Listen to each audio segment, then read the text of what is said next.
If you want to be successful, don't seek success. What you seek is competence. One important aspect of their life is they're not settling down wherever it's a bit comfortable. What is ticking away is not time. What is ticking away is your life. One thing that every young person should do is, without the influence of your professors and your parents, without any kind of influence, somewhere you must stay by yourself, at least for 2-3 days, and look at it.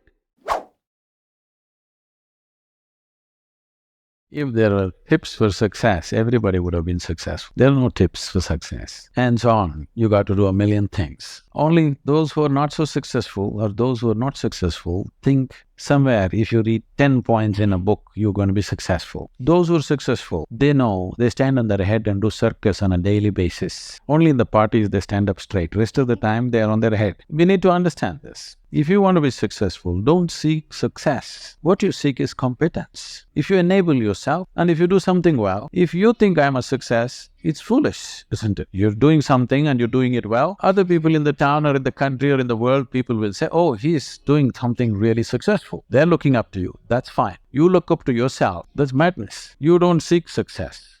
You seek empowerment, you seek competence. You do the best that you can do. You cannot do as well as somebody, but you can do the best that you can do. So if you do your best, if your best is good enough, world will recognize. If it is not, you will be happy.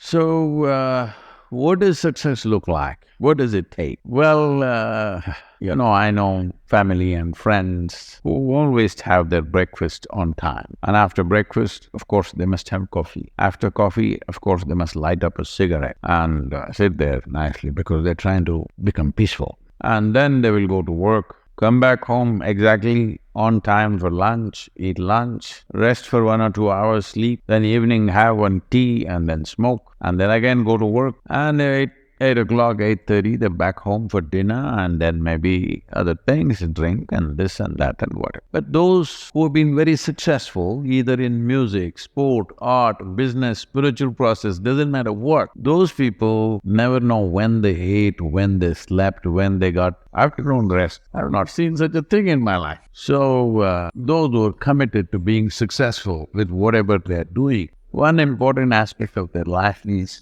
they're not settling down wherever it's a bit comfortable, because comfort will happen when they lower you to in the grave, very comfortable you are. Right now, it's about ensuring that there is profoundness of experience and there is impactfulness of activity. Because if they had given you a limitless amount of time, you could do all those things, nothing wrong, I'm not against them. But they gave you such a little time with such tremendous potential of being human, that's the problem. For every one of you, your life is precious, isn't it? It's a precious life. If something is precious, where do you want to invest this life? Because what you call as my life is just a certain amount of time and energy, isn't it? Yes, as you sit here, your life is ticking away or no? What is ticking away is not time. What is ticking away is your life. Yes or no? So this energy that you call as my life, how are you going to invest it? Because it's going to if you're doing something truly worthwhile, it gets over before you know what happened. Only if you're doing something worthless, it feels like a long life. Have you noticed this? On a particular day when you're very happy, 24 hours, poof, it went off like that, like a moment. You're miserable, 24 hours feels like 10 years. Have you not noticed this? So only miserable people will have a long life. Joyful people, life goes away like that, as if it's a couple of days. It passes away like that, if you are creating what you really care to create. So, one thing that every young person should do is, without the influence of the peers of your own age group, without the influence of your professors and your parents, without any kind of influence, somewhere you must stay by yourself, at least for 2-3 days, and look at it. What is it that I want to invest this precious life into? What is it that will be worthwhile today and worthwhile after 50 years for me to invest myself into? You invest your life into that, whatever it is. However small, big, it doesn't matter. If you see that this is something truly worthwhile and you invest your life in that, this will be a life of fulfillment.